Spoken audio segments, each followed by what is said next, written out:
I'm Lay Monastery, and I am a part of Industry 6 and Team G. So, for my group, our original strategy was basically to focus on efficient operations and basically to provide low cost options to our customers with large product offering, a variety of different products offered. So rather than providing the lowest cost in the industry, we were the second lowest in many areas, which unfortunately ended up reducing our competitive advantage. This was the very first mistake that we made in terms of pricing and establishing our group strategy. In terms of improving our operations, the majority of our strategic moves in year 11 focus on one, increasing incentive pay, two, initiating best practice training, and lastly, improving ventilation and lighting. After performing poorly in year 11 and finding ourselves in last place, unfortunately, as you can see to the right, where we are ranked very last, we then realized we needed to be more aggressive in our strategy. This is where we saw don't get married to your strategy come into play. So here is our initial pricing up above. Our North American and Asia Pacific regions had the same pricing, where our internet segment retail pricing for company G is at $67. Our Europe, Africa, and Latin American regions had the same pricing as well. As you can tell, the internet segment retail price is at $72.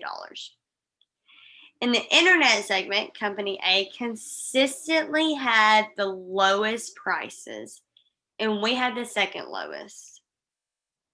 In the wholesale segment, we did not have the lowest prices, and we're definitely competing with mid-tier pricing. This reduced our competitive advantage. Hi, my name is Thomas Adams, and I am a member of Team G in Industry 6. And this is what we ended up doing. After being in last place, we restructured our strategy and focused on changing our pricing, and also began to implement strategies to increase demand. In year 12, we were able to move from last place to third place and earned the Leapfrog Award after gaining 22 points. The Leapfrog Award is given to the company every year with the most improved overall score in the industry. And this is big for us because we moved from last place to third place, which showed us that no matter how bad we are doing in a particular year, with small strategic changes, we can move up a good bit in 1 year. But this also shows us that if we get complacent and we're in a high position, we can lose a lot of points in 1 year. Being the lowest cost provider was not providing us with the profit margins to keep us competitive in the industry. So in year 13, we increased our prices and also increased our advertising spending to create more demand. In more recent years, we have shifted to investing in more facility space and purchasing more equipment. This is especially necessary after our previous equipment was fully depreciated. Increased space also allowed us to keep up with our growing demand. We also spread into Europe, Africa by building a facility there and have seen great success in this region in recent years. In year 18, we realized that other companies in the industry have increased their prices over the years, and we have become the lowest cost provider. This enabled us to increase our prices and margins, but still remain the lowest cost provider and maintain a competitive advantage. This slide shows us our year 18 pricing, and here you can see how much lower we were competing in the North American internet segment.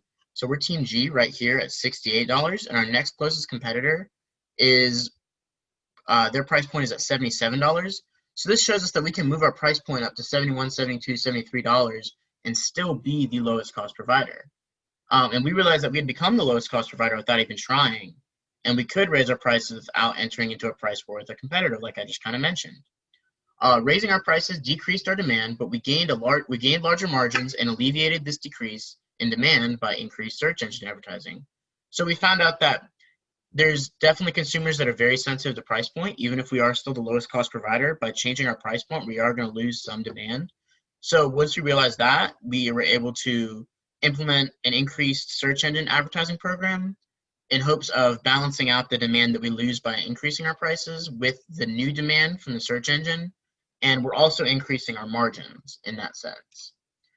This slide shows our year 20 pricing, and we increased our prices by $5 in both the internet segment and the wholesale segment in our North American and Asia Pacific regions. This is a 6.85% increase in the internet segment and a 9.43% increase in the wholesale segment.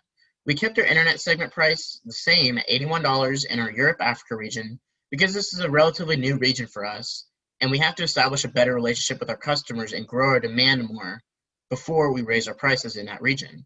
In our Europe Africa region, we ended up decreasing our wholesale prices to remain competitive. This provided us with a competitive advantage by competing through low cost. So as you can see here, in year 20, we implemented those price changes where we moved our internet segment and wholesale segment prices up in North America and Asia Pacific.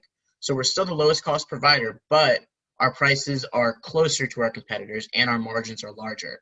Now in Europe Africa, we decreased our prices because we weren't the lowest cost provider totally in that region, and we want to keep up with that lowest cost provider motto throughout all of our regions. So, and that's also a new region for us. So by increasing prices, it's a new region for us and we don't have the demand that other industries might have, we don't have the customer support. We didn't want to increase our prices because we felt that it would be better to increase our demand before we increase our prices, just because we don't have the customer support to be able to increase our prices without losing much demand yet in that region. Hello everyone, my name is Olivia Guy and I'm going to be walking you guys through our financial performance over the years. So here we just have a little clip of our EPS over the years and just a little bit a screenshot of our performance highlights.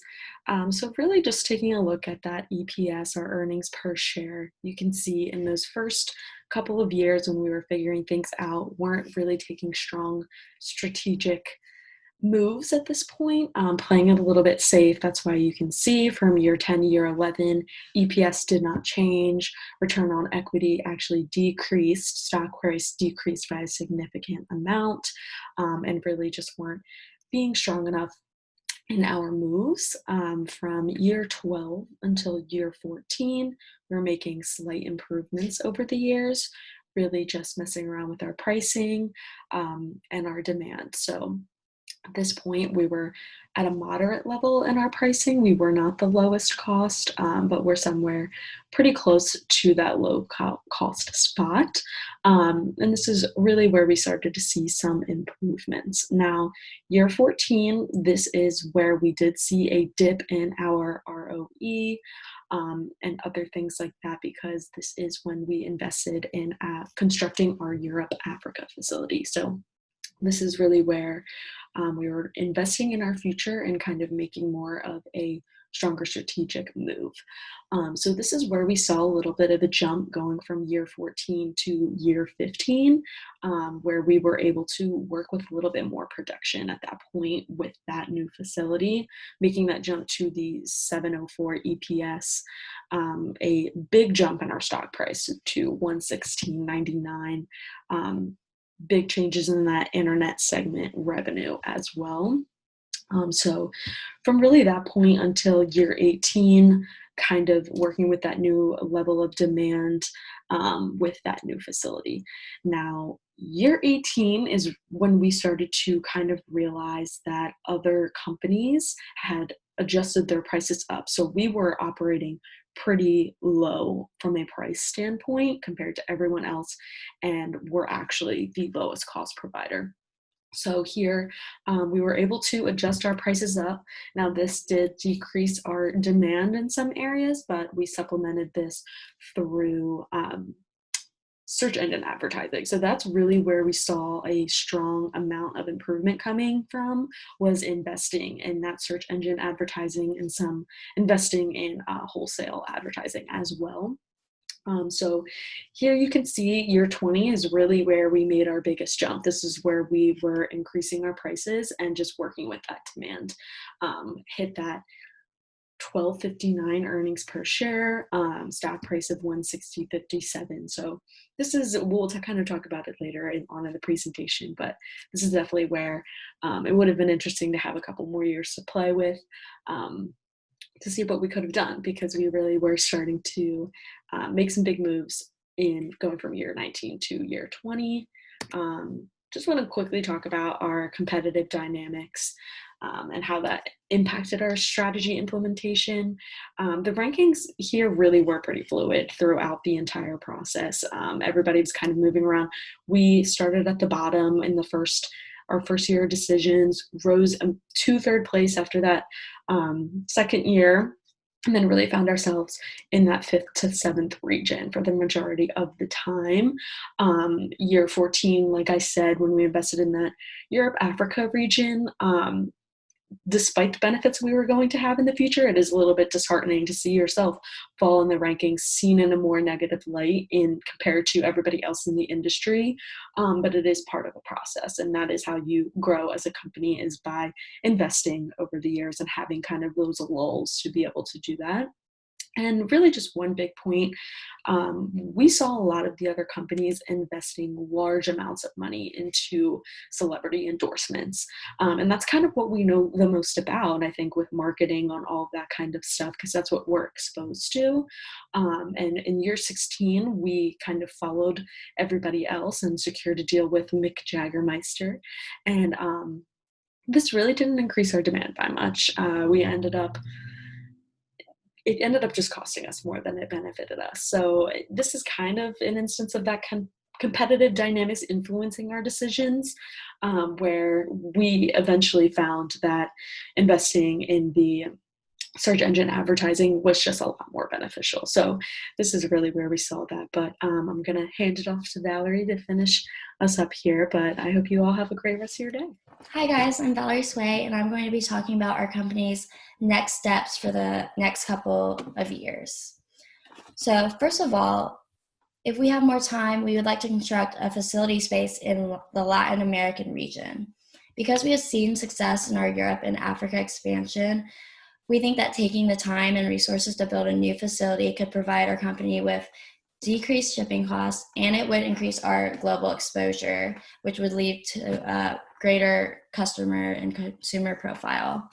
In regards to our current facilities, building up our Europe and Africa facility to be able to support 5,000 pairs of production can increase our market presence and be able to keep up with the growing demand in that specific area. In recent years, we have discovered that search engine advertising and brand advertising have increased our demand significantly. And if we continuously invest in this, we can raise our prices and we can attract more people to the company. This is what we've seen the most success in, and if we have more time, we could build our brand awareness. Next, I'm going to be talking about the lessons that we learned throughout the years in our company. The major lesson that we learned is that a strategy has to be aggressive from the beginning. Falling behind from playing it safe is difficult to come back from. We basically started out the competition trying to play it safe and realized that we were falling behind from our competitors and had to be very aggressive from then on. Since we didn't stick with a formal strategy throughout the process and try to be dynamic in our strategic moves every year, the inconsistency of that ended up hurting us in the end, and we fluctuated on the scoreboard each year. We also learned that paying attention to the moves of competitors in the industry was very important, considering that if we had discovered earlier how low our prices were, then we could have made the adjustments and increased our prices and margins earlier on instead of noticing so late in the game. Lastly, we learned that as we got more familiar with the strategic moves we were making, the demand is the driver of success. Increasing demand through advertising and manipulating our prices showed the most influence over our overall financial position. So this is everything that we learn from competing in the shoe industry, and I'd like to thank you guys for listening, and I hope you guys have a great rest of your day.